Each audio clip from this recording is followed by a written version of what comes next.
Good afternoon, and welcome to the Elizabeth Munvay's Sherman Lecture in Gender and Sexuality Studies. Each year, the Pembroke Centre invites a distinguished Brown faculty member whose teaching and research speak to the mission of the Centre and to the work of our undergraduate and graduate programs in gender and sexuality studies. This annual lecture was named for Elizabeth Munvay's Sherman, class of '77 and Brown parent, for her extraordinary leadership in raising funds to endow the Pembroke Centre's seed grant programs. We extend our warm thanks to Elizabeth Sherman. It is truly my pleasure to welcome Thangam Ravindranathan, Professor of French and Francophone Studies, whose teaching and research interests include 20th and 21st century literature and critical theory, narratives of travel and space, the contemporary novel, the question of the animal, and literature and ecology. She is the author of Là où je ne suis pas, Récit du dévoyage, published in 2012, which I'm sorry, I'm going to badly translate. I'm afraid I should have talked to you first. There Where I Am Not, Tales of Misdirection. Donner le change, L'impensée animale, which was co-authored with Antoine Trainel and appeared in 2016, which I've translated as Throw Off the Scent, The Unthought Animal. And Behold an Animal, 4 exorbitant readings, which appeared in English in 2020. Professor Ravindranathan is presently co-editing with Nathalie Dupont a special issue of the journal Substance on the topic of trees as objects of figuration, preoccupation, and long cohabitation in a global cultural, literary, philosophical, and environmental imagination. Professor Ravindranathan is a writerly reader and a readerly writer. She makes her way through sentences with patience and persistence, drawing together meanings with insight and artistry. Reading her readings, one gets a glimpse of how language works. Whether following misdirected travelers who set off but never quite arrive, tracking animals at once unbearably real and exquisitely unreal, or tracing the concept of the uninhabitable as, and I quote, a crisis of being, the drama of being unhosted or ill-hosted. Her often exorbitant readings of novels, poetry, short stories, theory, and philosophy offer strikingly original ways of understanding what might on first glance seem self-evident or not in evidence at all. In her own words, exorbitance is a method of reading that leaves the orbit of a text's authoritative or binary meanings, laying bare elements that may be errant, wandering off the script of the logic that the text explicitly builds, or that may be working under or beyond the intelligibility of plot. And these elements, once brought into view, unsettle and expand the meaning of the text itself. This approach to reading for what isn't self-evident or for what isn't strictly in evidence at all might inform our work in gender and sexuality studies, crouching in the spaces between words and diffusing the edges of our tidy distinctions. The feminine, the queer, the trans, even when apparently absent, complicate and enable the text we grapple with.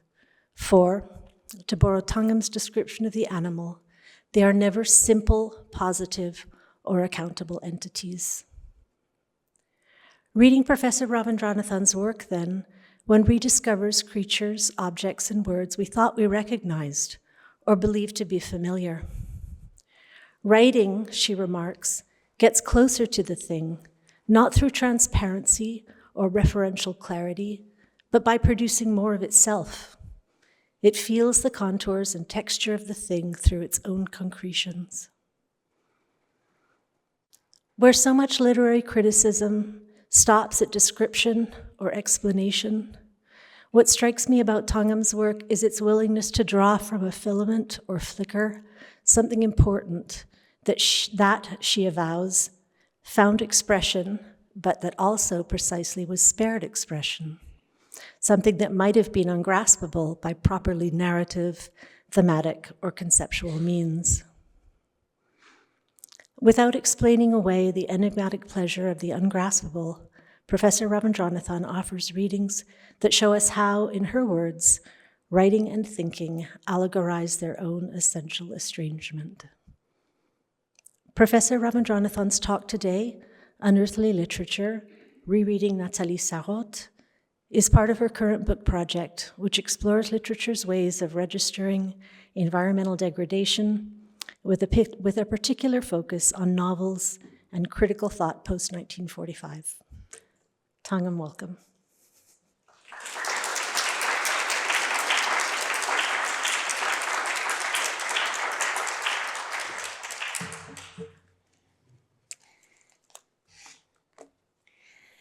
Thank you so very much, Denise, for that very kind introduction. And I do want to start by thanking Lila, Denise, Diane, Donna, everyone at the Pembroke Center. I'm very, very honored to be invited to deliver this year's lecture, and just really happy to see you all, and I'm grateful for this opportunity to share some of my work. So I'm going to plunge right into it since my talk is a bit long.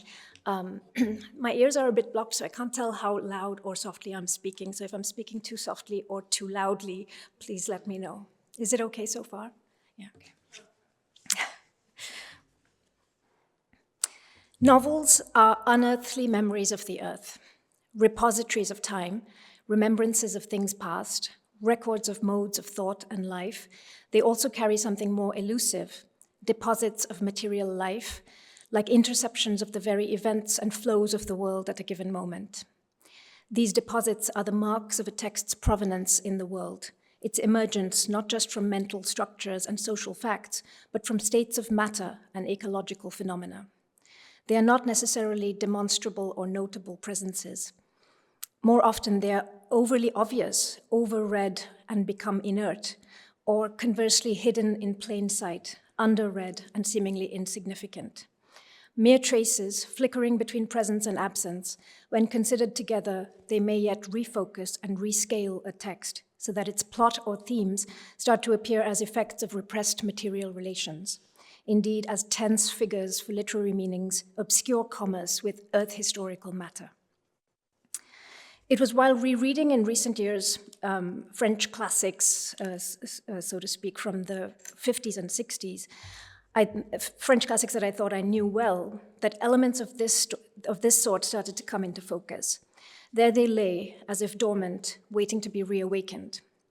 The hallucination became a method, to follow the clues, to retrace the dotted lines, and to realize again and again that so much of a story lay beyond and beneath its averred motifs, exposed tips of what was otherwise deeply submerged, as Hemingway with his iceberg theory knew well.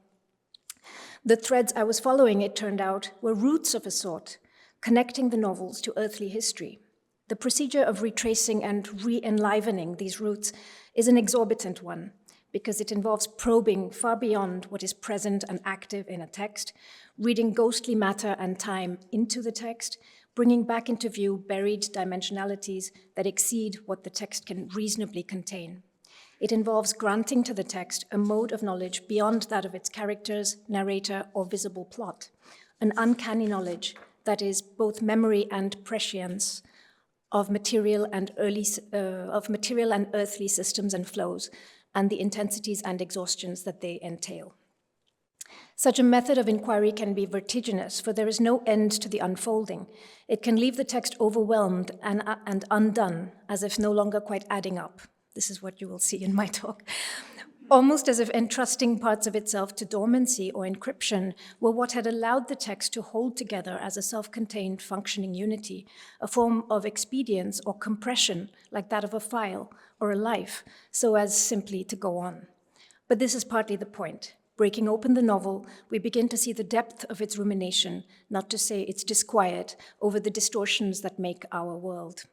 And this knowledge is unearthly because novels pretend to be unearthly, rising precisely from modernity's supposed transcending of earth, but also because, in a real sense, there is no obvious location on earth for this knowledge, whence the novel. Traces are not easy to apportion, so that this project has been something of a haunting. Was this unearthly knowledge really in the novels? Was it not I, rather, who was bringing to them the eco-materialist angst of our times? Was it not the crises and pressures of the present that were conjuring in these texts the specter of a rumination on the state of the earth? What or who was being reawakened here? And did it matter? Part 1. In what follows, I will be rereading Nathalie Sarraud's 1959 novel, Le Planétarium, The Planetarium, a text generally understood, like all of Sarraud's oeuvre, to be essentially micropsychological, attuned to the volatile, granular realm of the preconscious, sub-conversational stream of consciousness level of our existence. Sarraud, one of the two most prominent writers associated with the Nouveau Roman, or New Novel, the other one being Alain Roquegrier, famously advocated for the evisceration of plot and character, which she considered her predecessors, Joyce, Proust, Woolf, to have already decisively undone. She is no doubt best remembered for her notion and device of tropisms, those barely perceptible yet dramatic micro-movements of mental life endlessly bubbling beneath the surface of our speech and actions. Her work has been read as experimental, micro-phenomenological, more recently sociological by Hannah Frithal, anti-identitarianist feminist by Annabel Kim, about which more anon. Yet none of these frames quite equipped me in rereading The Planetarium to understand what I found there, an odd, somewhat obsessional investment in objects made of wood.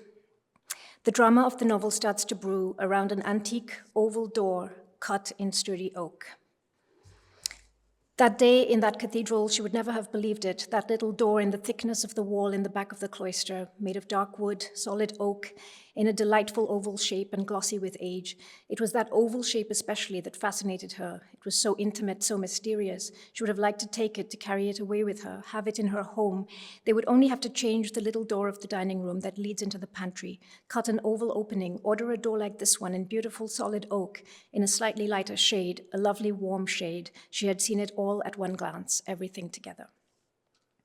The perspective is here in the early pages of the novel, that of Berthe, Alain Guimier's aunt, owner of a spacious apartment in the chic neighborhood of Passy in the 16th arrondissement of Paris, a person with refined taste, yet prone to bouts of aesthetic anxiety. When the customized door that she has carefully ordered arrives, she feels great excitement, followed by the fear that it is too common, followed then by restored confidence. They unwrapped it gently, and it appeared more beautiful than she had imagined it, flawless, entirely new, unblemished. Sorry, I'm going to read really quickly because these things add to the length of the paper. The beautifully rounded convex bas-reliefs carved in the thickness of the oak brought out its fine veining. You would have thought it was watered silk. It was so glossy, so lustrous. It was stupid of her to have been so afraid. This door had nothing in common, absolutely nothing, with the oval doors she had seen in suburban bungalows, in country houses, hotels, even at her hairdresser's. Her fright when seated under the dryer. She had noticed just in front of her an oval door of veneered wood. It looked so fake, so vulgar, pretentious. She had had a shock. The oval opening was all ready. It was too late. She had run to telephone. Why, of course not. One gets upset over nothing at all. Her decorator was right. Everything depends on the surroundings. So many things enter into play. This beautiful piece of oak, this wall, this curtain, this furniture, these little odd pieces. What has all this got to do with a hairdresser's parlor? One should rather think of the Romanesque doors in stately old mansions or in chateaux. No, she has no need to worry. The whole thing is in perfect taste, quiet, distinguished. Finally, Berthe comes home to find the work complete and the door installed, along with its nickel doorknob. Sorry for this. It all has a strange, skimpy, lifeless look. There's no doubt about it that oval door in the midst of these square openings has a faked, added-on look. The whole thing is ugly, common, trashy. The stuff in the Faubourg Saint-Antoine would be no worse. But she must combat this impression of distress, of collapse. She must be aware of herself. She knows herself. This is just nervous irritation, the reverse of the excitement she felt a while back. She often has these ups and downs. She goes so easily from one extreme to the other. She must concentrate her thoughts, examine it all calmly. Perhaps it's nothing. But of course, that's it. It hits you right in the eyes. That awful nickel-plated door handle and that horrible aluminum fingerprint plaque, that's the cause of it all. That's what ruins everything, what gives it such a vulgar look, a real washroom door. But how could they? Now the wood is marred. The big screws that hold the horrible aluminum plaque go deep into the flesh of the wood. They will leave marks. The door is redelivered 170 pages later, repaired, and with its... and with its awful knob replaced. As the door is carried horizontally into her home, Berthe thinks to herself, they remind you of pallbearers carrying respectfully, cautiously, a heavy, solid oak coffin. And the appearance of a coffin is not entirely inappropriate at this point in the novel, as she is being slowly expelled from her own home by her nephew, Alain Guimier, a socially ambitious writer. Along with others in her entourage, Alain has been persuading her that at her age, as an old lady, she should leave her elegant apartment in the 16th arrondissement to him and his wife, and herself move to a smaller, modern, more manageable apartment. The last mention of the oak door in the novel is towards the end, when Alain Guimier, now the happy owner of his aunt's apartment, is showing it to his literary patron, Germaine Lemaire, a formidable character reportedly based on Simone de Beauvoir and the very personification of good taste. Coming to the door, Alain half apologizes for the stylistic affront, whereupon Germaine looks at it attentively and chooses to disagree. No, it is very agreeable, she reckons. The effect is very nice, at which point Alain is overcome with relief. In 1 second, the most amazing, the most marvelous metamorphosis takes place, as though touched by a fairy wand. The door, which, as soon as he had set eyes on it, had been surrounded by the thin papier-mâché walls, the hideous cement of suburban houses, like princesses whom an evil spell has changed into toads, reverts to its original aspect when, resplendent with life, it had appeared framed in the walls of an old convent cloister. From the curved lines of its apex, of its polished oak medallions, there flows a shy, tender gentleness. It's a delightful surprise. It's the nicest of gifts. He performs a joyful pirouette, calls out, "Did you hear that, Giselle?" Germaine, thinks the oval door is very pretty. Unfortunately for Alain, he is then emboldened enough to ask Germaine whether she likes other objects in his apartment. And and meeting Germaine's less than approving responses is sent again teetering. Turning back to the door in that moment, he finds it again destabilized. Surprise, disappointment mingle in him with a sensation of relief. Something changes place. There is a breach, a sudden cleavage. He feels that he is out of his element. The oval door is floating, uncertain, suspended in limbo. Appropriately, this is the last reference to the door in the novel. The planetarium, as Michel Butor, another new novelist, once put it pithily, is about, I quote, the ripple provoked by the installation in an old lady's apartment of a new door made of natural oak. But why a wooden door? And why this ripple that threatens to unravel relations, selves, worlds? What kind of conception of objects, dare I say, theory of matter, is at work when a large, heavy door in solid oak can become something floating, uncertain, suspended in limbo? Sarraute herself would insist that objects in her works were significant not for themselves, but rather in their capacity as triggers of tropisms. The most eloquent description of tropisms remains her own from 1963. This is published in French in L'Air du Soupçon and in English it's part of the introduction of tropisms. These movements, of which we are hardly cognizant, slip through us on the frontiers of consciousness in the form of undefinable, extremely rapid sensations. They seemed and still seem to me to constitute the secret source of our existence in what might be called its nascent state. These movements seem to me to be veritable dramatic actions, hiding beneath the most commonplace conversations, the most everyday gestures, and constantly emerging up to the surface of the appearances that both conceal and reveal them. The barely visible anonymous character was to serve as a mere prop for these movements, which are inherent in everybody and can take place in anybody at any moment. For decades, Sarraute's own characterization of tropisms have set the terms for understanding them as instruments for registering the minutest gravitations within the preconscious realms.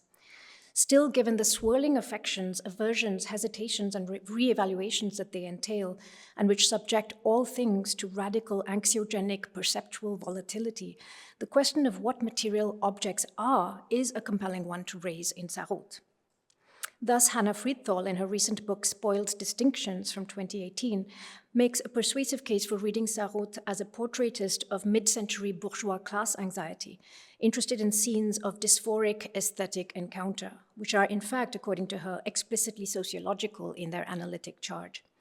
For Friedthal, Sarraute, a Bourdieusienne avant la lettre, represents mid-20th century bourgeois society as organized around competition for cultural capital. Art objects in Sarraute have no inherent value because their value, constantly oscillating, expanding, and withering from one moment to the other, is determined by acts of aesthetic judgment or symbolic mastery that have become hesitant, embarrassingly infelicitous, in Hannah Friedthal's words. In the crisis of aesthetic judgment is the terror of déclassement, a loss of class distinction, a loss of place in the socio-symbolic, as it were. This portrait of a striving, insecure cultural consumer makes a great deal of sense if one remembers that the 50s and 60s were years known as the Trente Glorieuses of colossal post-war economic growth in France, the rise of the middle class, and an accelerated modernization steered by an increasingly technocratic state. Kristen Ross has described the transformation of France into a consumer society at this time as, I quote, headlong, dramatic, and breathless. During these years, such things as standardized housing, automobiles, televisions, household appliances, consumer durables, and a sea of commodities, whether in fashion, furnishing, or food, flooded collective and individual life through supermarkets, showrooms for cars and interior decor, advertising, and came to intensely mediate social relations, desires, and routines. In this regard, Berthe's distress in the planetarium should be understood in relation to this period of profound change, her attachment to the old door, a kind of resistance to, or an incapacity to move with the brave new world. They are setting up a new order, a new civilization, while she wanders miserably amidst the rubble in search of old debris. I will also note that for Marxist sociologist Lucien Goldman, the Nouveau Roman is reflective of a period of expansion of self-regulated markets and finance capital, and a corresponding retreat of human consciousness from its relations. In such a reading, we might think of the tropism as that ripple by which aspects of material and social reality, that is, a social world increasingly thick with and mediated by commodities, are refracted into mental space, where they are no longer recognizable as external determinants, but experienced as intimate and psychic, indeed mistaken for human self. In this light, the tropism might be understood as what the reification of the human's relations to others, to objects, to self, feels like to the Western human in the post-war decades. The sense of a shrunken, rudderless consciousness, tethered to volatile motifs, the manic depressive experience of subjecthood becomes secondary to the world of objects. Part 2. Yet the matter of wood makes one want to ask another kind of question. What if beyond the psychological stratum, the insecurities of the self, and the social and economic stratum, the embarrassment and anxieties of a rising bourgeois class coalescing around a new kind of marketplace, there were a third level at play here, namely the extractions and transformations that were in those years more intensively than ever before, turning the earth into commodities and furnishings. What happens if we try to read for this material substrate as a necessary dimension of a narrative that is concerned centrally, after all, with housing and interior decor? Chronologically speaking, that is within the chronology of the lifetime of its characters, it would appear that the first reference to wood is in a memory Berthe has of her nephew Alain, who as a child had insisted on having a wooden horse seen in a shop window. As Berthe reels from the terror of being slowly evicted from her apartment, she remembers this episode differently. In the child's coveting of a wooden horse, it seems now, was already the seeding of a claim to the world, a will to occupy and to possess, to appropriate and mold matter in the shape of his own desire. Interestingly, a wooden horse is in fact a dated and dating motif to inscribe within a Trente Glorieuses novel, for by the late 1950s, wood was already bathed in the auratic light of what had started to recede, tactile surfaces and textures of an older time. We find old wood described precisely in these mock elegiacal terms in a play by Sarraute published a few years later called Le Silence. Right now, I don't know why, wood, it puts people in a trance. Wooden objects, salt cellars, pepper grinders, exposed beams on the ceiling. A passion right now for old beams. I think, definitely the right place to give this talk. It's the reaction against the invasion of sheet metal and cement. One should add to this plastic, a byproduct of petroleum, which at this time was conquering the markets, a cheap, light, and malleable substitute for many substances long sourced in the tropics, and which were starting to become more scarce or costly, from ivory to rubber to shellac to plant fibers to wood. It wouldn't be long before plastic products, fiber and particle boards, vinyl flooring, PVC, and so on would decisively displace or imitate and replace wood as a building material. Both Roland Barthes in Mythologie, published in 1957, and his student Jean Baudrillard in The System of Objects, published in 1968, would write about this historicity of wood, especially the native oak, as it shifted from being the primary construction material to a kind of memory or effect. The oak had long roots, as it were, in French history. The construction of the Cathedral of Notre Dame in Paris, as we were reminded recently, in the 13th century famously used 5,000 oak trees from 522 hectares of ancient forests. By the end of the 17th century, demographic growth and accordingly rising naval, military, construction, and fuel needs led to such massive depletion of forest reserves as to become a matter of state concern and regulation. And again, by way of indication, 3,000 to 4,000 oak trees were felled to construct a single medium-sized warship. But modernity only intensified the consumption of wood. The Industrial Revolution, then the First World War, would continue to imperil the oak and pine forests so severely that France, like other European nations, as the 20th century progressed, in an effort to meet its ever-growing needs, started to turn strategically towards its colonies. Western civilization literally cleared its space in the midst of forests, as Robert Pogue Harrison so poignantly observed in his now classic book, Forests, The Shadow of Civilization. Now, returning to Sarraute, towards the end of the novel, just before the oak door is seen floating, uncertain, suspended in limbo, we find a seemingly casual reference to a new species of wood. Alain is showing Sherman around his new home when he comments on something that is left otherwise undescribed. This woodwork, you like it? I thought it would be nice. It's quite ordinary wood, African okume. It all depends on how it is handled. Okume is the wood of a tropical tree growing principally in Gabon, in equatorial West Africa, and whose imports into metropolitan France peaked precisely around 1960. Following the trail of okume, I was led to André-Joseph Bertin's historic multi-volume work, Mission d'études forestières envoyée dans les colonies françaises par les ministères de la guerre, de l'armement et des colonies. In other words, a forestry study mission in the French colonies, published over the years 1918 to 1929, and which relates the beginning of the systematized classification and exploitation of tropical wood species in France's colonies. 4 years into the First World War, Bertin, so not to be confused with Berthe, even though I was tempted to make a play of words there. So Bertin, a forest and water engineer, was deputed to lead a strategically vital scientific mission to Africa. In the face of the colossal timber needs of the war effort and France's dwindling reserves, the mission's purpose was to survey France's colonial forests, identify and catalog their tree species, and determine the potential for their successful exploitation. Until then, though such exotic wood species as mahogany, rosewood, ebony from Africa and the Caribbean were being procured through various trade routes and were familiar to the French, the species native to France's newer colonies, such as Gabon, which was occupied in 1885 and started to be directly administered by the French in 1910, were barely known. To add them to France's bois d'oeuvre, or workable woods, meant making them available, but also legible, and overcoming market reticence. The 1917 mission was thus at once one of colonial science, of resource prospection, and in what it produced, of commercial promotion and marketing.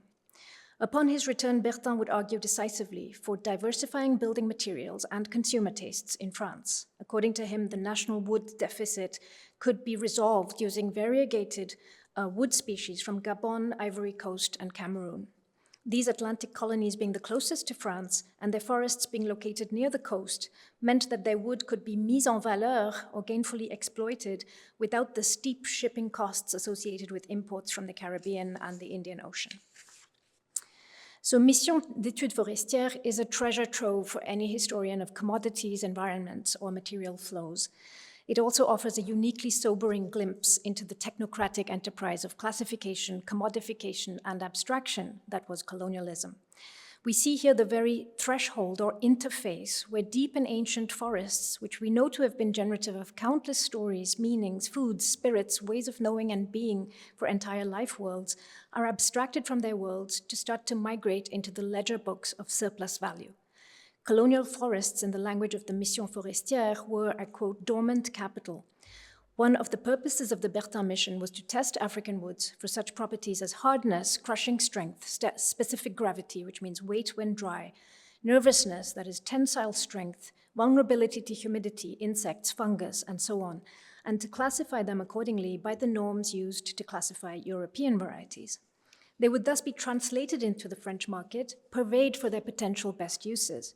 Replacements were most urgently being sought for the primary construction woods whose reserves had dwindled, pine, walnut, and oak, especially high-diameter trunks of oak. But prior and fundamental to this translation was the need to formalize the nomenclature for African trees called by different names in different regions so that their numbers and spread might be better assessed for future exploitation purposes. One official would describe this work as baptiser les essences, baptizing the species. The local names deemed too diverse, too fanciful and misleading. This is from the Mission d'études forestières. How, indeed, can one take interest in woods whose very names are unknown? We needed not only to determine botanically the species, but also to learn all its given indigenous names, to then retain only one of them, the most appropriate. The thicket of African nomenclature is unimaginable. The name of every tree varies not only amongst colonies and regions, but even from one people to another. It can also happen that the same name is used for very different trees. From now on, every wood will have a definitive name. Another hurdle was the unruly heterogeneity of the tropical forest, with distinct tree species growing together densely in one space, I quote, too disseminated to be exploitable. The long-term plan for a reliable supply of wood from the colonial forests was inevitably a monoculturalist vision. The tropical forest contains side by side numerous species very different from each other, which makes exploitation more difficult and costly, and most of all leads to a deplorable waste of unused woods. It should be possible in the future, over the course of the harvests, to favor the regrowth of chosen species.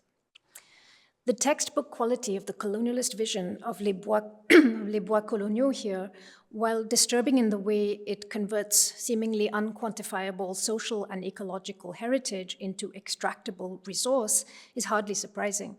The mission is expressly about mise en valeur, the development, the turning profitable of colonial forests, and the model is that of the British Empire, whose resource-rich colonial assets had long been optimized, and in fact a lot of the forestry officials working for the British Empire were trained at the École Forestière de Nantes in France, and Bertin himself was a graduate of this school and was sort of asking for France to catch up with the British. The language and vision of Les Bois Coloniaux, ou La Mission Forestière, had by the time of its writing been shaping and directing the world's material flows for decades. It is in the midst of this epistemologically charged literature of eco-prospection that one finds the baptism of okume, a wood almost entirely sourced in the sparsely populated Gabon, a colony entirely covered by forest. A large tree would exceed 50 meters in height, with a circumference of 12 meters. Its diverse names amongst peoples of Gabon, Guinea, Cameroon, Congo included okume, okume, onguma, ngumi, nkumi, mfumu. Its fine-grained wood of a light pink hue, noted for its flotation properties, its elasticity, and its resistance to humidity and insects, classed it amongst woods able to replace pines and firs, and therefore for building and carpentry, as attested by Bertin's new taxonomy.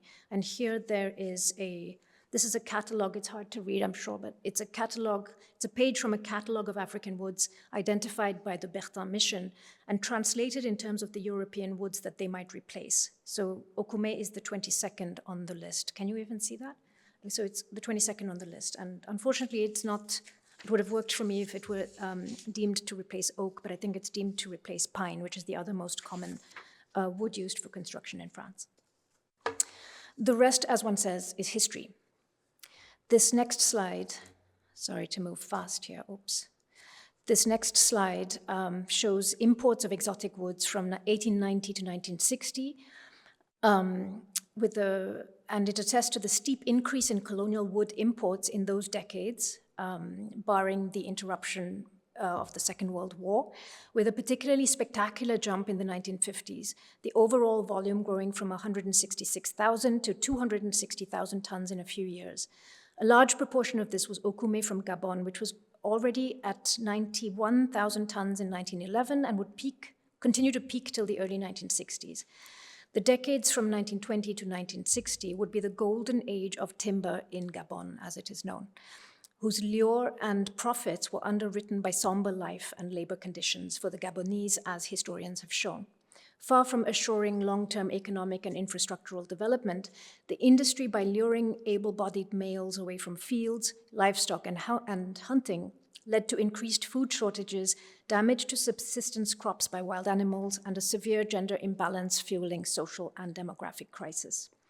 The seasonal nature of the work and its physical hardship, dangers, and tedium, the felling, sawing, and transporting of logs by hand sometimes involved 70 men to a log, increased rates of desertion, punished with prison, vagabondage, and alcoholism. Increased rates of desertion, vagabondage, and alcoholism. None other than the Governor General of French Equatorial Africa is quoted as saying in 1937, "Everything has been subordinated to the exploitation of the forest, men and material. The forest sterilizes Gabon, it strikes the men, it takes the women. This is the image of Gabon, a country without roads, without social progress, without economic organization, the exploitation of the forest having absorbed all the vital forces of the country." To return to this, so the dips in the chart indicate moments of over-exploitation in the 1940s and early 1950s. And my readings have led me to understand that the rise in the chart after each of these dips correspond to moments of deeper penetration into the Gabonese forest, so away from the coast and in the interiors, which were called a second zone, once the coastal forest areas had been cleared. And note also on this chart that there is a kind of uninterrupted flow, or at least a continuing flow after 1960, which is the year of Gabon's independence.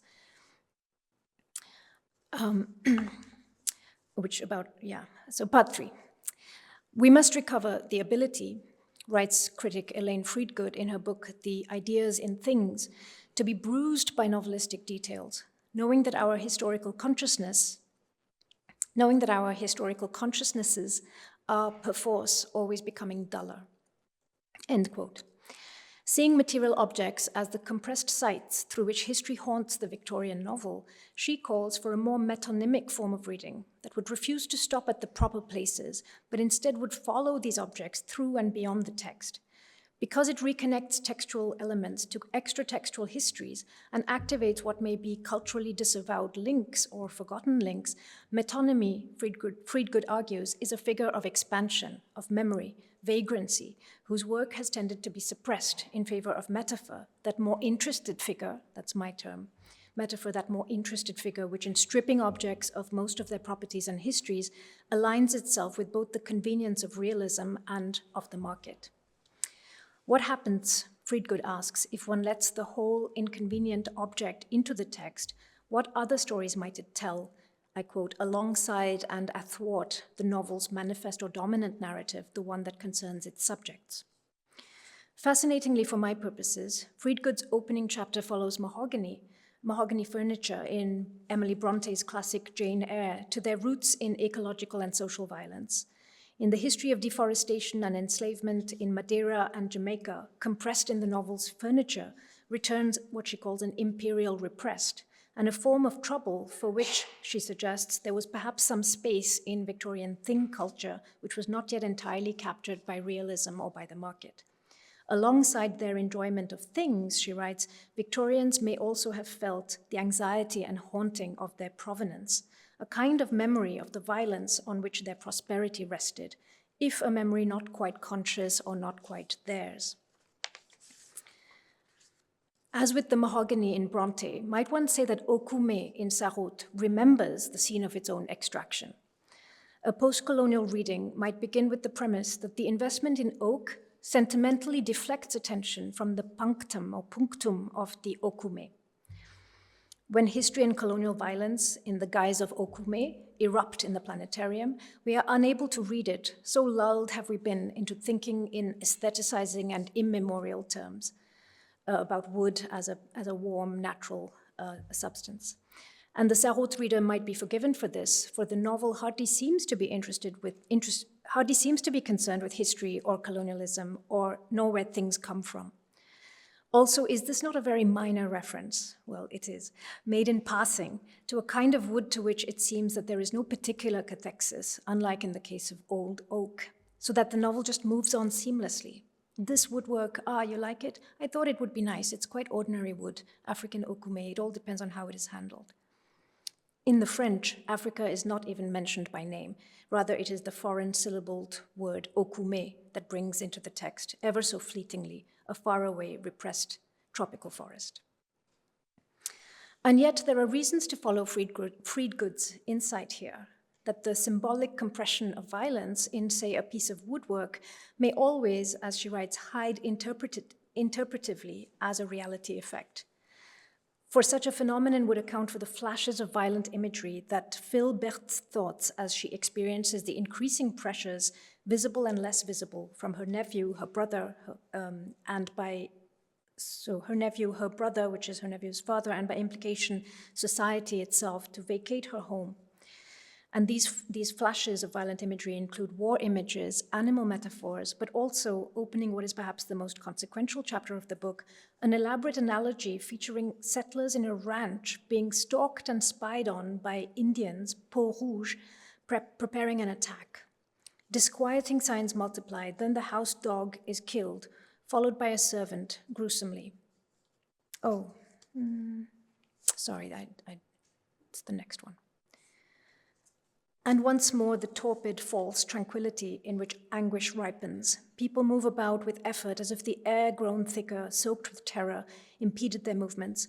Little by little in the woods surrounding the house may be heard the sound of rustling, of crackling through the thicket. One seems to see dark, nude bodies moving, painted faces, gold bracelets gleaming, cruel eyes spying. Caricatural, racist, tacky, incongruous as the scene may be, it serves here as a kind of allegory of fear, of dispossession or death as the enemy circles in. Berthe remembers how such an imaginary first lodged itself in her as a child, reactivated now by recent events. She doesn't recall which Indian stories, read long ago when she was a child, have left in her the way water cuts a groove in tender limestone, a bed, a furrow that has remained empty for a long time. Between its banks, following their contours, wed to their form, flows what she has been sensing for some time now, the same old fright, her childhood fright, when the first threatening sign appeared, when suddenly she saw under the reassuring, familiar aspect of her little brother, when she recognized the enemy, a messenger sent as a scout by the enemy to look over the ground, prepare the attack. Well, Berthe, dear, I wanted to speak to you. It's about the apartment. However problematic, this reference is of interest both for what it does not do, which is refer to Africa or to any French colony, and for what it does do, which is to expose unmistakably, astonishingly, the novel's own colonial ecological unconscious. Under cover of Berthe's childish, long engraved, now revived fears, so typecast that we may not stop to think further about it, is the novel's oblique registering of a memory resolutely severed from French colonies, but not from the original situation, rarely narrated as such, of all settler colonialism.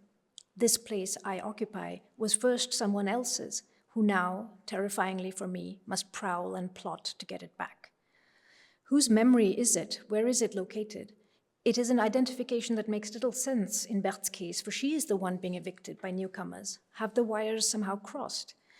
But this passage reads more decisively. Indeed, it comes into its own once one considers the suppressed story of wood. Somehow, even while the detour through colonial America, a displacement in both space and time, indicates the sheer difficulty of thinking France's colonialism now, one can say that the novel is haunted by questions of home, eviction, possession, dispossession, in a way that goes all the way down and cannot not connect back to the scene of colonial conquest and resource extraction that props up Western bourgeois life. An obscure mode of historical knowledge here, as if phantasmatically, reroutes the very fact of procured wood in the woods surrounding the house, where may be heard the sound of rustling, of crackling through the thicket, as if to correct matter's severance from its source. There would be another drastically different hypothesis, so that's one way one might read. There would be another drastically different hypothesis for what it is that wood remembers in the planetarium. Baudrillard, in The System of Objects, 1968, described an antique object fever in those years in France. He writes, a nostalgic and primitivist voracity of Western bourgeois interiors, driven by a thirst for authenticity. The past in its entirety, he wrote, has been pressed into the service of consumption, and nature reduced to naturalness, a mere connotation of nature. The age of techno-consumerism had ushered for Baudrillard nothing less than a change of civilization in humans' relations to objects and changed the meaning of the materials that we use. In a few pages significantly devoted to wood, he would put this down in part to the emergence of synthetic materials and a logic of abstraction, his word, whereby all materials, natural and synthetic, are henceforth homogeneous, interexchangeable, and combinable at will, stripped of specificity and origin, bearing only ambient values: warm, cold, rustic, antique, earthy, exotic. What look are you going for?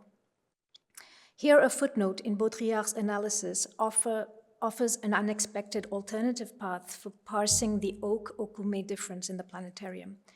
Calling exotic woods more abstract woods, Baudrillard suggests that they may in fact represent most effectively and illustratively the move from material to sign.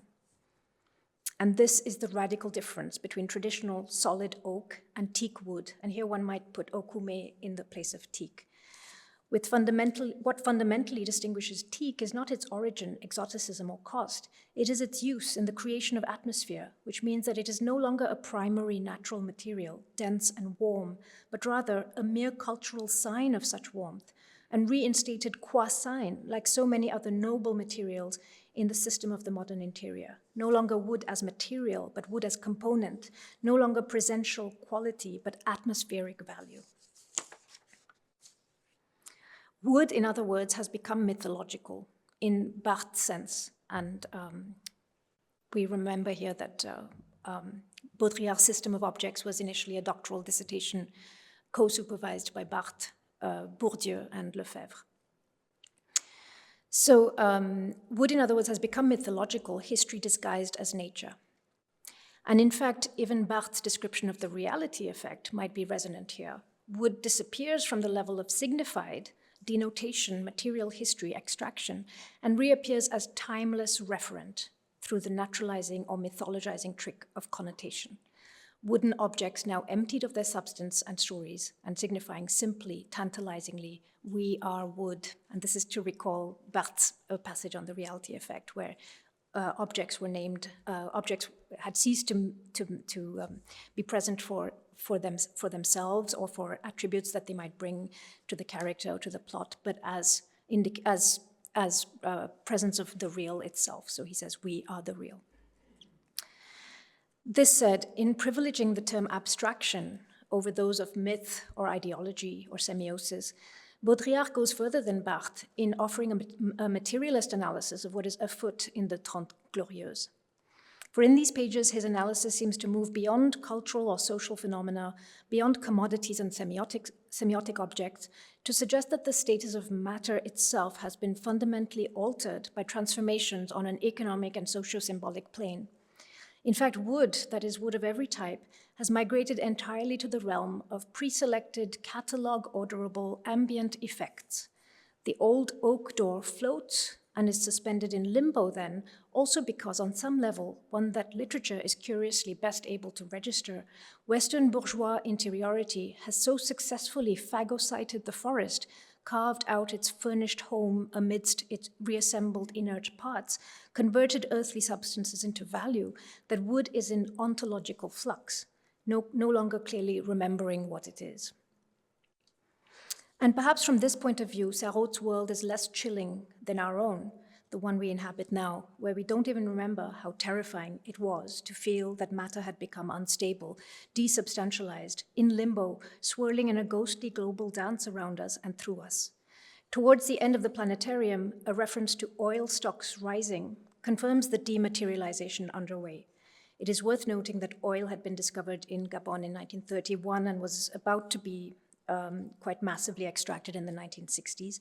Gabon's forests were about to be even more deeply repressed in the Western mind. And there's a lot compressed there, but I mean that the golden age of timber is then followed by the golden age of petrol in Gabon, but also that the rise of oil is the further sort of consolidation of a more abstract regime based on GDP and GNP and the kinds of things that would further dematerialize conceptions of world and earth. Drawing from the insights of Marxian ecology, the historians Christophe Bonneuil and Jean-Baptiste Fressoz have described a, I quote, reorganization of world metabolism during the Trente Glorieuses. Between 1950 and 1970, or 45 and 75, they note, the world population grew by 46%, world GDP more than doubled, and the consumption of minerals, mining products, and construction materials jumped threefold, even while there was a severe deterioration in the terms of trade for the developing countries from which the greater part of these raw materials were being sourced.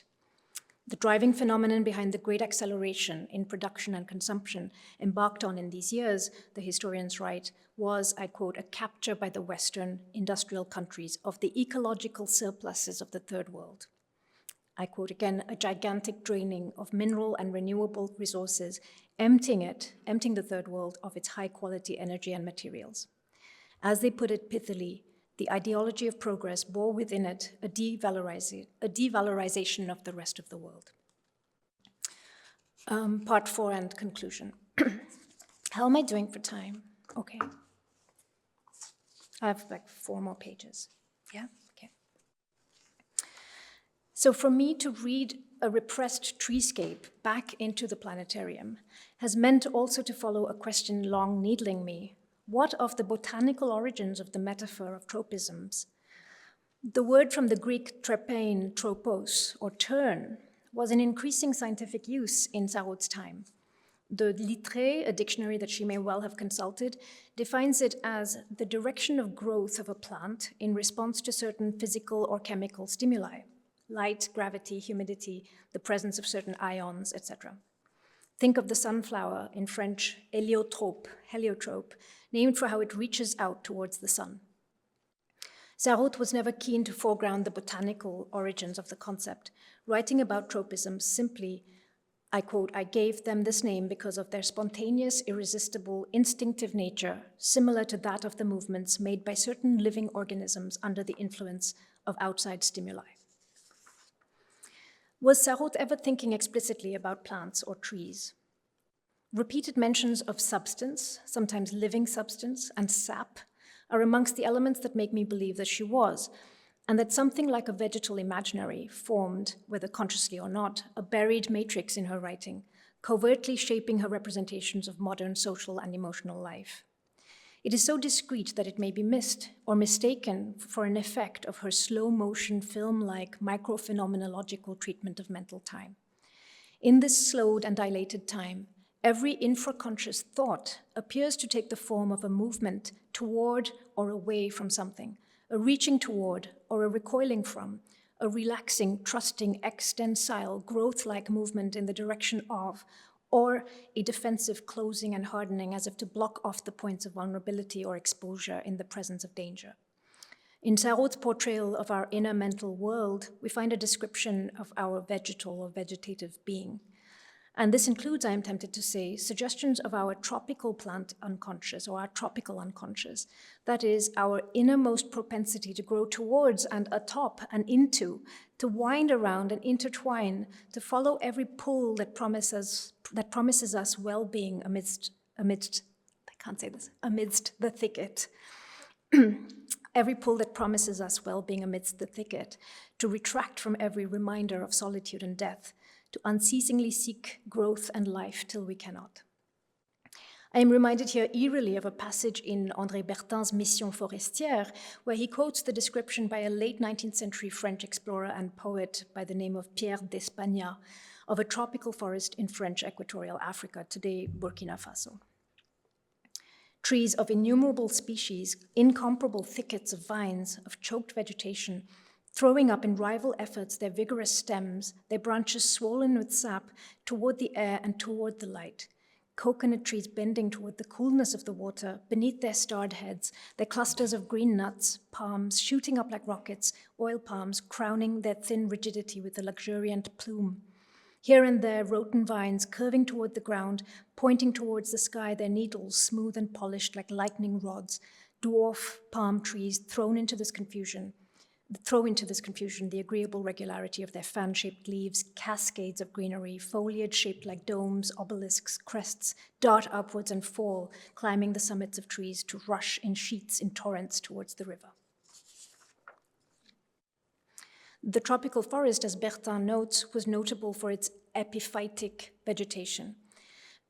Epiphytes, that is, a class of plants not known in Europe, growing on the surface of other plants or trees, sometimes resembling, I quote, immense serpents, so thick are the stems that wind around them.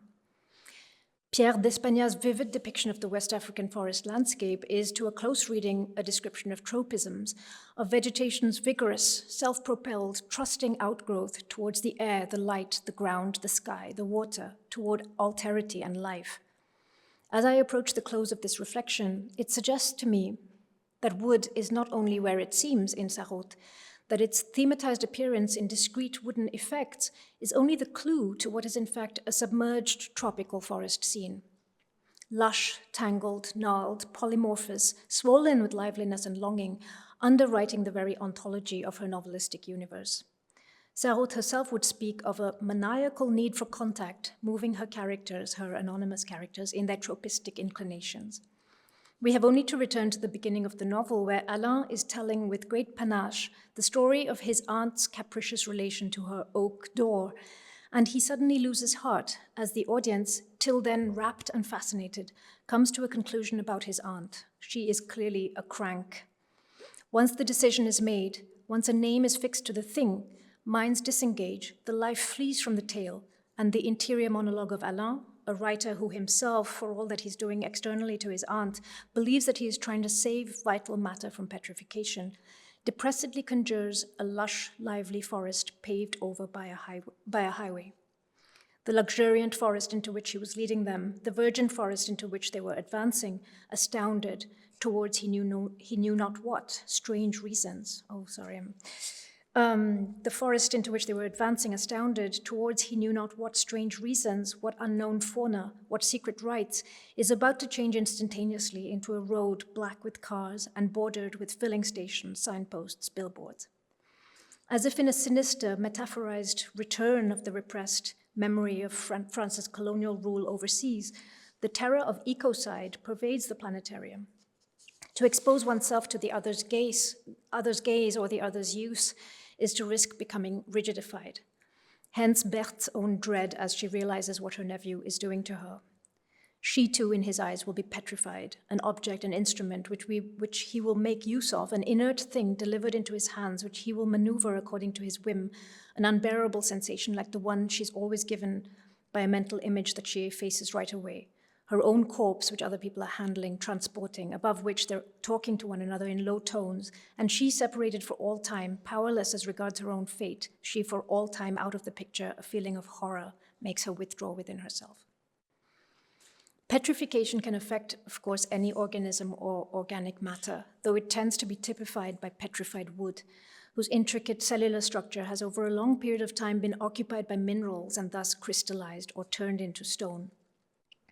The subconscious identification here with the tree, whose dried out sap was its blood and life, throws by contrast a vitalist light on Sarraute's tropisms as a phenomenology of relation and liveliness. It brings another significance to the recurrence of wood in Sarraute, tree wood being not just imperial and ecological spoil or trophy, also from tropos, but also in the manner in which it grows, alive to every external cue and risk, the enfleshed concretion of the tropic or tropical impulse of life. So that we may be better positioned to understand this passage, and this is the last quote, I promise, in Sarraute's earliest text, Tropisms, sometimes when they were not looking at him, to try to find something that was warm and living around him, he would run his hand very gently along one of the columns of the sideboard. They would not see him, or perhaps they would think that he was merely touching wood for luck, a very widespread custom, and after all, a harmless one. Behind the scenes in Sarraute is no doubt always, as at least one critic has pointed out, the dread of vital matter becoming fossilized, depleted, unreal, separated, devitalized. Sarraute would ask an interviewer once, doesn't language carry a power to enclose, un pouvoir d'enfermement, a desire to label, to fix, or to freeze, figer, so as to better dominate. For Annabel Kim, if Sarraud's prose exemplifies anti-identitarian feminist writing, it is not because she wrote especially as a woman. On the contrary, Sarraud made very clear, in her own words, "When I write, I am neither man, nor woman, nor dog, nor cat." Rather, she would say, oh, that was not the last quote, this is the last quote. On the inside, I feel myself to be everything and nobody. When sitting here in this armchair, I speak to you, I don't know who's in front of you. Of course, one can say what the social person is. We can say what our social roles are. There already, we're dealing with several persons, but I don't feel myself to be any one of them. To whom are you speaking? I does not know. We are such an immensity, so many things happen in us that seen from the inside, there is no identity. For Sarraud, writes Annabel Kim, the space of the tropism was precisely one that preceded plot and character, and therefore also preceded sexual identity. If there is nevertheless a critical feminist dimension to Sarraud's writing, it is because it continually recoils from the deathly assignations of identity and subjecthood in favor of a free, fluid, unfixed potential realm that Kim calls unbecoming. The dread of devitalization or petrification is the fate of living substance, which is always for Sarraud pre-personal, unformalized, unfixed, and teeming, a fact that Deleuze and Guattari had understood well. They actually mentioned Sarraud twice in Thousand Plateaus, when they wrote of Sarraud as a writer of anonymal particles of matter, retaining between them only relations of movement and rest, speed and slowness, floating affects. In my reading, this anonymity is the potential also for an obscure affective affinity with the substances of the earth as they migrate, massify, and morph. Today, okume, though still the flagship species exported from Gabon, is, as a result of overexploitation, considered a vulnerable species. Meanwhile, several species of oak worldwide are considered critically endangered. Ultimately today, the oak and the okume of the planetarium tell versions of the same story, that of the ontological petrification of any earthly substance mined en masse for its commercial value. Yet literature, with its unearthly memory, restitutes to thought fuller chains of supply, both material and metonymic, whereby wood may be remembered and remembering, and the tropism, the path of a vivid haunting by matter. Thank you.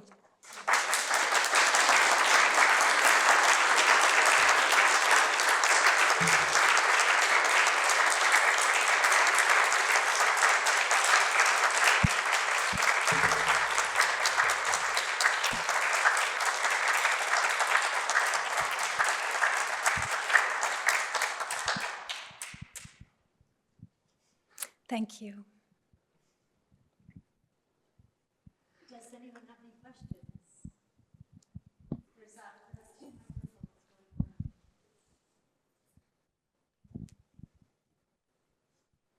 on. Thank you. There you go. Thank you so much. That was brilliant and so thought-provoking and so beautiful, a piece of art in itself. I wanted to ask you, I hear Merleau-Ponty floating around as a philosopher of objects and the relationship between the human and objects and the kind of dissolving of the subject-object relation towards something more inclusive and the object with a kind of interaction and looking at the subjects, having a kind of sense or will or being itself, and towards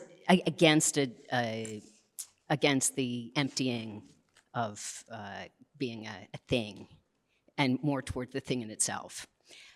Anyway, I wondered how you see his thought in any of this, in discussion of things and objects, if at all, or if it could be an antidote to some of the human against the object itself.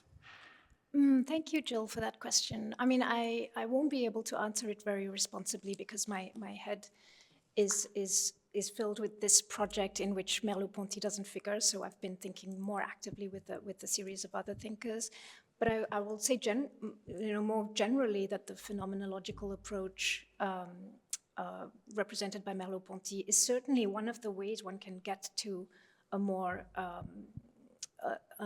ecological a form of relation with the non-human, which I don't see as a straightforward relation. Actually, I mean, it wouldn't be simply a kind of alliance or a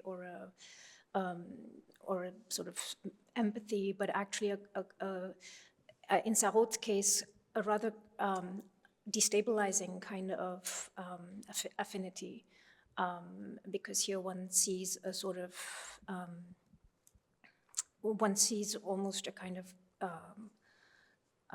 sense of a solidarity with, what is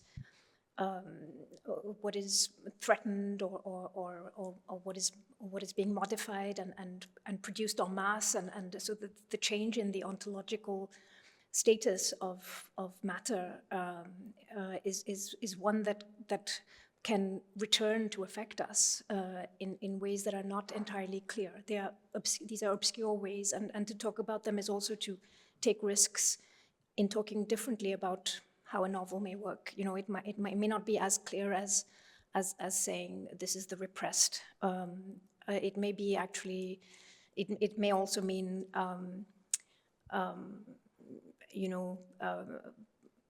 what I was calling exorbitant reading. It may be going quite far and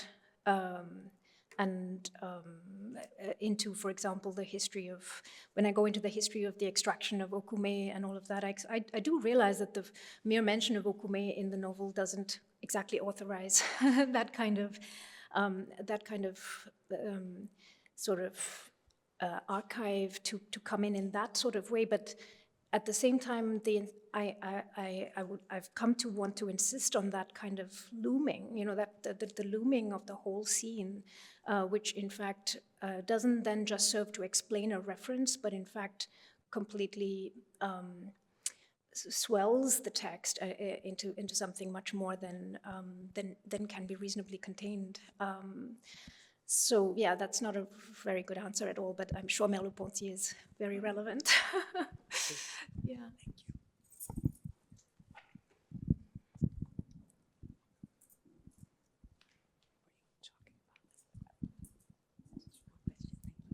Thank you. Thank you, Thangam. That was really amazing talk. And I had a question, I'm not sure if it's going to be very coherent, about what you were doing, I suppose, with the, as you just brought up, the metonymic versus the metaphorical reading. And I loved what you were doing with the metonymic dimension of that. And I was curious, thinking with the sort of the vegetal imagination that you trace through to Gabon and so forth, whether there is also a way of thinking about it in reference to, say, a botanical imagination. So I was thinking, with, say, Deleuze and Guattari, then in I think text you mentioned, I think they say something like, oh, we're tired of trees, right? Oh, we're tired of roots, and rather we want to go to the rise. That dimension, so that there's a larger set of, people through the 20th, 19th, 20th century during this period of, deforestation and so forth, who are along, I think the lines, I don't know if you know the book about the Empire of Botany or something, I think it's Banu Subramaniam or someone like that, who has a book about precisely the abstraction through imperial botanic thought of tree life and so forth, so that there is out there already a set of genres and disciplines that are already using the tree, the root, but not the trope in the way that you're doing, which I thought was amazing, as something that needs to be abstracted precisely during this era in which there is mass deforestation. So that, say, Elaine Friedgood's work, and then what you're doing here, except you're doing it with the trope, that might be seen as part of something broader, so that the move that you make is not only to the metonymic move you make is not simply to the site of colonial deforestation and what's happening there, but also to perhaps something that's happening in philosophical thought or literary thought or critical thought or what have you out there that's already doing something with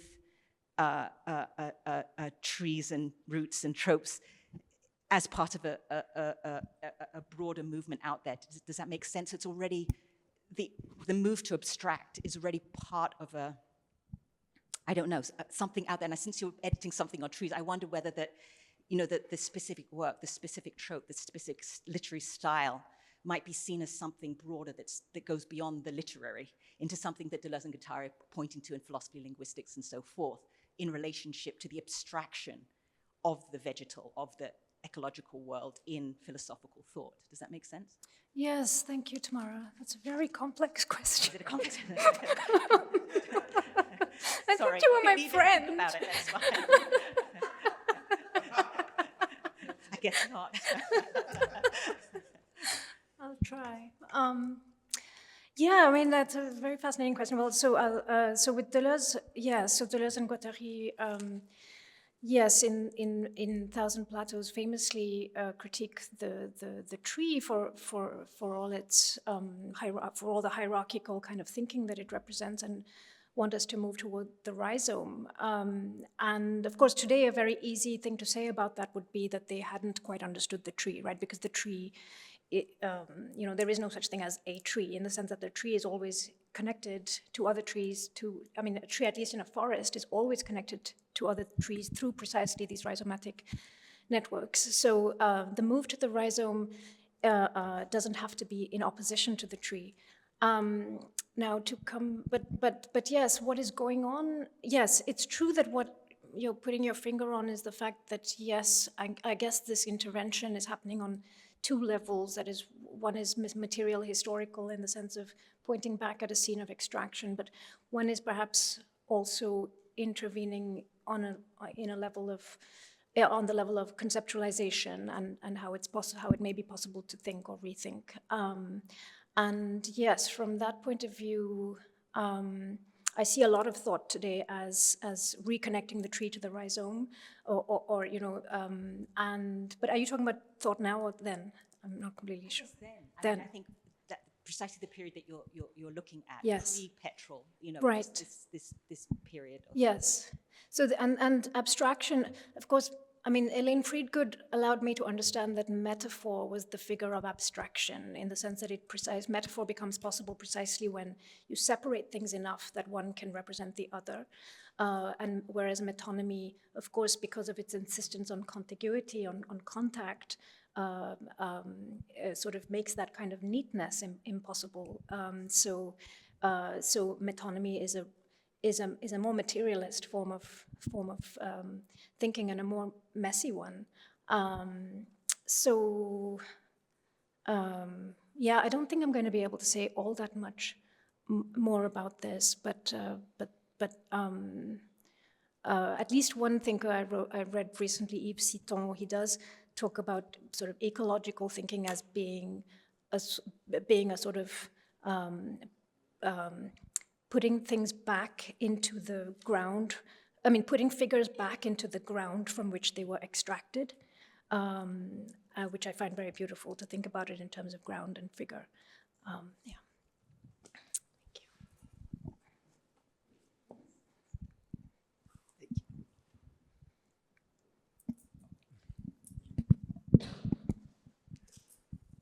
Okay, thank you very much, Thangam, for your talk. It was very amazing. I have a sort of two-part question. The first part is just that I don't know exactly why you decided to reread the Nouveau Roman. So that's the first part of my curiosity. Why did that happen? But I can say that I have my own interest in going back to this time of the 50s, the 60s. It's something I've been thinking about a lot. Since the final decision of the Anthropocene Working Group to use the 1950s as its mark for the beginning of the Anthropocene, in an effort to rethink what the Anthropocene aesthetics look like.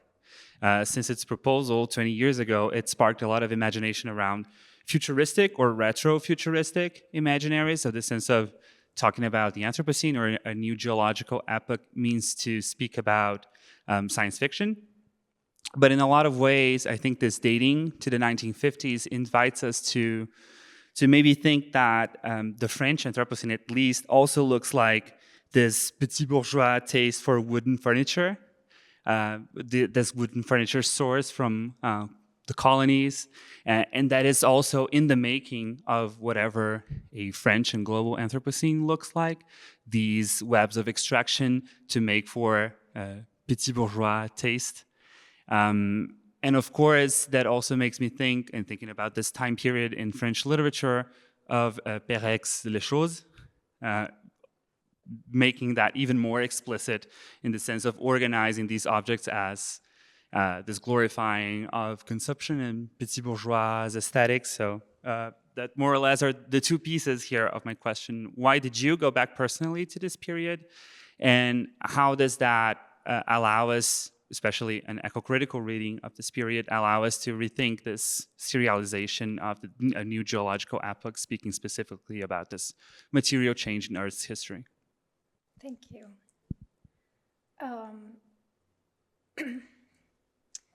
Yes, why reread the Nouveau Roman? Well, yes, indeed, because of my understanding of that being a period of what's called now the Great Acceleration, right, in terms of an intensification of extraction, production, consumption, circulation, and therefore wondering at the irony of the fact that, or the apparent irony of the fact that a lot of the literature being produced at this time in France saw itself as formalist, experimental, abstract, at most psychological, but did not seem, but seemed to have in fact turned away from the real. And in so many ways, this has been talked about as such. And so of course that was that was what made me want to look more closely and see how could it really have turned away from the real, or is there a way in which one might read the real back into it? And in fact, these novels are not just abstract; they are about abstraction in the sense that they are allowing us to better understand or I mean, if read in a certain way, they might allow us to reflect on the abstraction of modernity's relation to earthly matter. So it's one of those intuitions that was bound to find confirmation in the texts, because this being the period that it was sort of impossible not to find traces of it. And so Les Choses is one of the text that I look at in another chapter of the same project. Did I want to say anything else? Yeah, and also you may know the book by Amitav Ghosh, which is The Great Derangement, and which is his rant against the fact that the serious realist novel doesn't seem to know how to talk about climate change or ecological crisis, because precisely the rise of the novel is concomitant with the rise of fossil capitalism. But again, this was a provocation to go back and read differently in the name of a certain conviction that a novel actually can do that. It actually is doing that. It's a rumination on the world, and in a way that might be not easy to locate in a character, in a narrator, or even squarely in the novel. But there is a kind of knowledge of the state of the earth, as it were.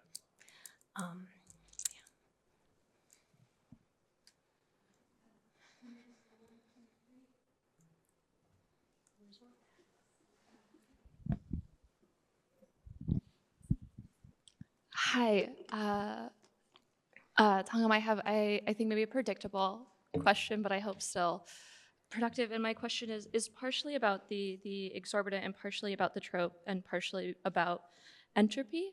I was trying to think through sort of your ending beautiful reading of a tropisme as this movement by an external stimuli that might be vegetal, and that could be tied to this sort of excess. And it almost seems like there was a connection you were drawing between the tropical forest and this sort of material acceleration of extraction that is happening, which seems to be a sort of an arc of entropy, but also of the exorbitant. And I'm trying to think of how that gesture works with your own critical gesture that you had mentioned at the beginning, started with noticing these bits that actually seem to be, for you, roots.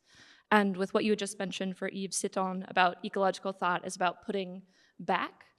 And it seems that there's almost this like inverse directionality going on between what is you're reading into these texts and the directionality of their tropes and maybe your own critical trope, I guess. So I guess I'm trying to understand where this other direction takes us. That is not the materialist, exorbitant, endless growth, but is backwards. It is going, but is going where? Is maybe my question.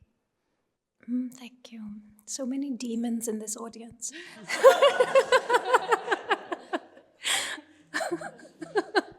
Thanks, Abigail. So,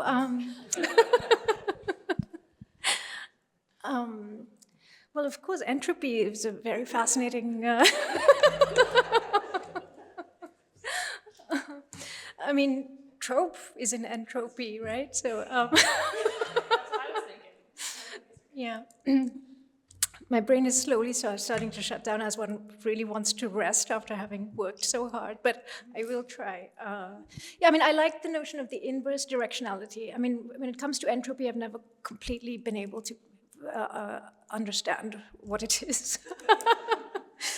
But inverse directionality is interesting that you're saying that my critical moves consist in reversing the direction of the tropistic moves in the, or maybe not the tropistic moves, but the kinds of lines of flight or the filaments, the roots that are leading out of the novel. And yeah, I think that would be true. I mean, I don't have a good answer here, but at one point I had a kind of hallucinatory sense that novels are like trees in the sense that, or like the flower or something, because if it's the flower, then to understand certain things about it, you would kind of have to go down into its, roots and then where it connects with other things.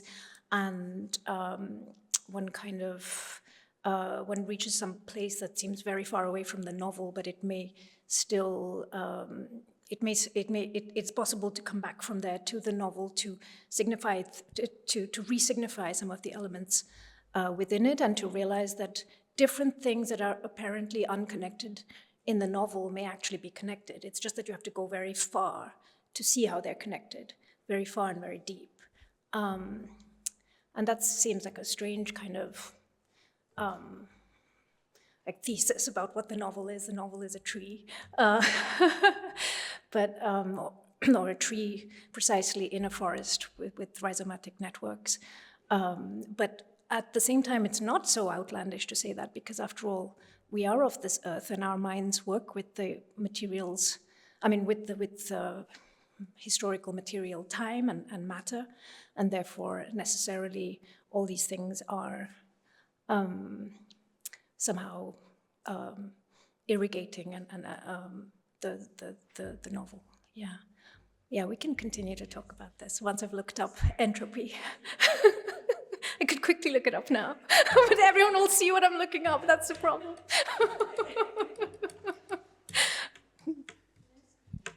I'll add my thanks for a really beautiful talk, Thangam. And Thank you. there was something I was thinking about from the very beginning of your talk, and then you ended your talk with literally that when you, I think I got this right, ended by talking about the vivid haunting by matter. So I was sort of fascinated by bringing together sort of haunting and matter, right? The material and the immaterial, the earthly, the unearthly, the worldly, the ghostly, that, the idea that one could be haunted by matter as opposed to haunted by, haunting meaning precisely that it's not material, that you're haunted by something that's spectral, for example. So I just would love to hear you say something about the epistemological or maybe ontological status of what it means to bring together the materiality with the spectral that I think you're doing across by talking about sort of the ghostly, the haunting, but always still grounding it in matter, right? So what does it mean to have a vivid haunting by matter? So just love to hear you say something about that. Thank you, Lynn. That's also a lovely question. Yes, I mean, I suppose I have felt with this project, like with the previous one for that matter, even if here my insistence on material history has been a more deliberate one, but I do feel as if one has to keep going back and forth between the material and the spectral, to use the terms of your question. One kind of does need to keep going back and forth, as in flickering between them in order to get at something. And that is because,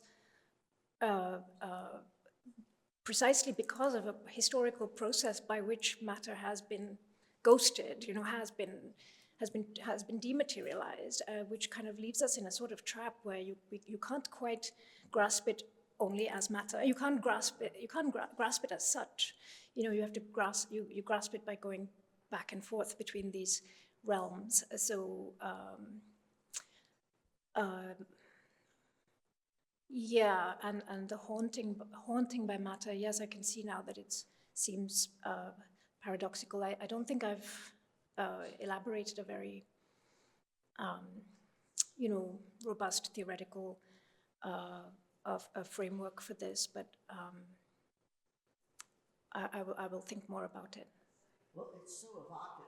I mean, I love it. So, yeah. Thank you. Oh, I'm the last demon. So, thank you, Thangam. That was fantastic. Okay, so I would like to ask you about memory, because in your opening, the absolutely beautiful opening, you were talking about novels. I mean, as a kind of, there's a historical sediment in the novel, if I heard you right, and which is a kind of Flaubert, like, all the research he does, and you can see what life in rural France was like in the 1830s. And then there's the kind of memory you have in the Nouveau Roman, where it's the last moment where loss can be registered. I mean, if I hear you right. I was thinking of other versions of this. One, say, J.G. Ballard's Concrete Island, 1974, so a little later, but still, he's kind of the idea that one could still see what was being lost in the construction of highways and or you can see it in a better context for the planetarium in René's Muriel, where you have, I was thinking of that film all the time you were speaking, set in Le Havre, where it's very modern city, but where she's dealing in second, she's antique sales. So I was wondering, I guess there are two ways or two paths you could go down. Do you think the critical intervention, I hate that word, the critical, this mode of reading, which you've, in other places you do too, a kind of recovery sometimes of what was there, but we couldn't see it, or even the novelist couldn't see it, like Duras at a certain moment, where the memory, now we can't even see now what we've lost. So the critic's role is to kind of recover that sense of loss that was still present in these novels, these post-war novels. Is that like part of that? So that gives criticism a role that the novel used to have, but almost can't any longer. Would that be a fair summation of what of this mode of reading would be? Do you think? Oh, thank you, thank you, Stuart. Yeah, that's a lovely suggestion, a lovely proposition, actually. I mean, I haven't thought about whether through this mode of reading, the critical takes on what the novel used to be able to do by way of remembering or grieving, even. But I have been thinking a lot about the fact that these books, at least when you return to them and reread them like this, seem as if they've been waiting for us. I mean, in the sense, they seem to have been waiting for us to read them, reread them. And by that I mean that there are elements in them that that jump out differently because we contain the anguish of our times and a kind of memory. So it's not very clear.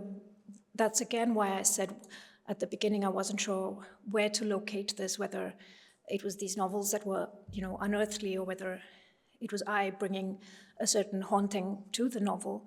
And I kind of am comfortable leaving that undecided, where the location is. But it does seem that there are dormant elements in these novels which quite amazingly can go decades without being noticed. And these novels that I'm studying in this project are very, very studied novels. I mean, they've been just read so much. And yet I've been able to find things in them which, is not because of any particular acumen on my part, but because we can read them differently today. And so the sheer, the way that they talk, the way that they, that particular kind of temporal aliveness of a novel that may, where certain other elements may re-signify, may awaken into signification over time, is really fascinating to me. And yeah, thank you.